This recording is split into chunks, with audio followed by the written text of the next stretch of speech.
l'accélération des travaux et l'intensification du rythme d'évolution des travaux sur les chantiers de la CAN et du CHAN sont l'objet d'une très haute prescription du président de la République, son Excellence Paul Biya. Nous sommes dans la dynamique du suivi de cette très haute prescription, dynamique qui nous a amené à une visite ici en juillet dernier. Nous nous retrouvons à Douala aujourd'hui, comme nous serons sur d'autres sites demain, après-demain, jusqu'à la fin de la semaine, pour prendre la mesure des évolutions.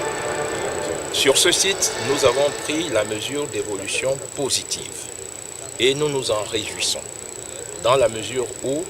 nous avons eu à prendre en compte le fait que nous sommes dans une infrastructure dont l'opérationnalité et la fonctionnalité ne font plus aucun doute. Nous pouvons dire que cette infrastructure, à son état actuel, peut fonctionner à plus de 90%. De la même manière, nous sommes conscients du fait que les exigences minimales de la CAF doivent être respectées. Et avec l'entreprise, avec la responsabilité qui incombe aux contrôleurs des travaux, nous avons donné un certain nombre d'indications pour que la visite de la CAF, qui va s'opérer dans les 2 prochains jours, puisse se réaliser dans les meilleures conditions possibles et que la CAF, qui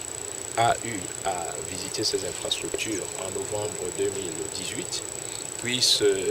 être convaincue de la volonté, de la détermination forte du gouvernement, sous la très haute impulsion du président de la République, de faire en sorte que les 2 grandes compétitions internationales que notre pays accueille en 2020, c'est-à-dire le championnat d'Afrique des Nations, d'une part, et en 2021, c'est-à-dire la Coupe d'Afrique des Nations, que ces 2 grandes compétitions internationales se dérouleront dans notre pays, dans le cadre de ces infrastructures futuristes, très modernes, dans d'excellentes conditions.